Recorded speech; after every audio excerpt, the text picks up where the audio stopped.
Actually heart attack कभी भी एक सिंगल फैक्टर डिपेंडेंट डिजीज़ नहीं रही है।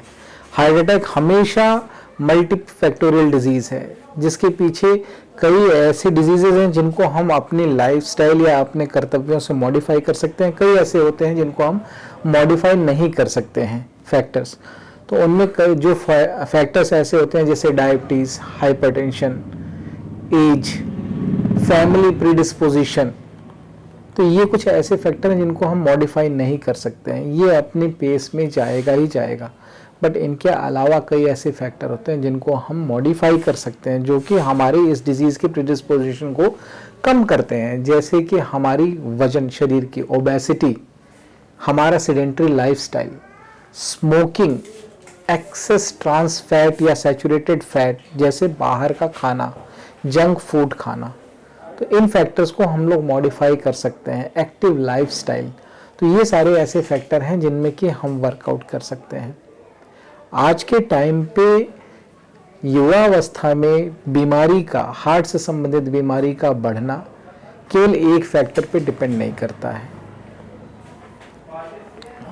आज के समय में डाटा बहुत ऐसे अवेलेबल है जो कि 15 साल पीछे और आज की तुलना में हर एक डिजीज़ की ग्रोथ डिस्प्रपोर्शनेट हुई है। Number of diabetes patients, number of hypertension, number of smoking, तो ये चीज़ें डिस्प्रपोर्शनेटली इंक्रीज हुई हैं।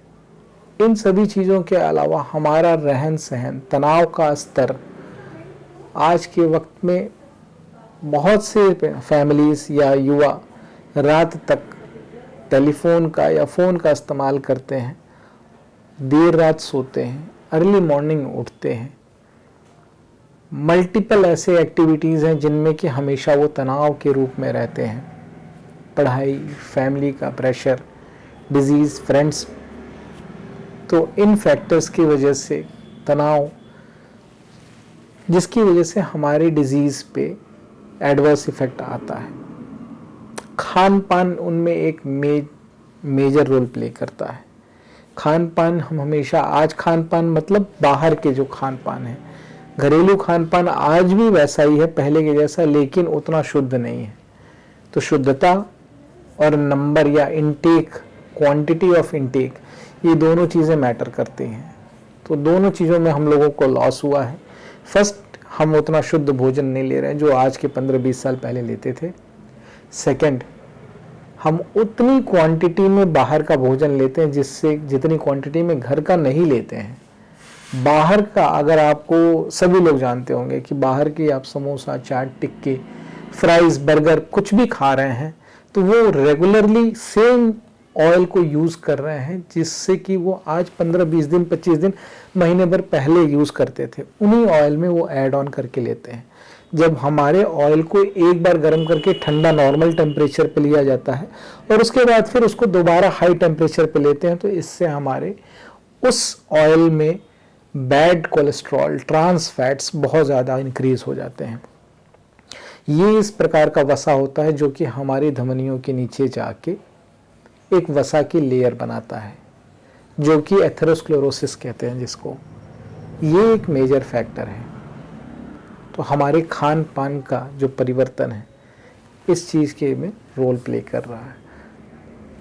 अल्टीमेटली हम इस डिजीज़ को ठीक कैसे कर सकते हैं या इसमें अपने आप को या अपनी सोसाइटी को राहत कैसे दे सकते हैं, जिन फैक्टर्स को और जिन नंबर्स को मैंने बताया है, उन्हीं फैक्टर्स पे और नंबर्स पे काम करना है। डायबिटीज़ के लिए आप कुछ नहीं कर सकते हैं, हाइपरटेंशन के लिए कुछ नहीं कर सकते हैं, फैमिली हिस्ट्री अगर आपकी है तो कुछ नहीं कर सकते हैं। इन सब चीज़ों के बावजूद बहुत कुछ कर सकते हैं। डायबिटीज़ का पहले से बचाव रख के चलिए। हाइपरटेंशन के लिए जो कॉमन फैक्टर्स होते हैं, प्रिडिस्पोजिंग फैक्टर्स होते हैं, उनको बचाइए। अगर आपकी फैमिली हिस्ट्री पहले से है तो अपना रेगुलर चेकअप, प्लस वो एक्टिविटीज़ या वो खान पान या वो लाइफस्टाइल मत लीजिए जिसमें कि आप सेम डिजीज़ के लिए एक्सेस प्रिडिस्पोज हो जाए।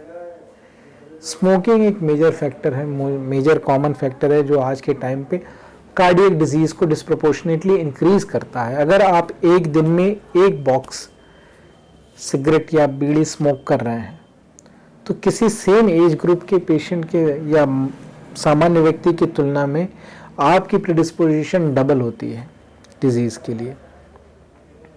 तो इन्हीं मेजर फैक्टर्स पे वर्कआउट करिए, कोशिश करिए कि अपनी लाइफस्टाइल को ठीक रखें। और इनके अलावा अगर डिजीज़ से संबंधित कोई समस्या है या जानकारी चाहते हैं तो दिए गए नंबरों पर डायल करें, ज़रूरत पड़ने पे मेल मैसेज करिए। Definitely we will help you out. Thank you.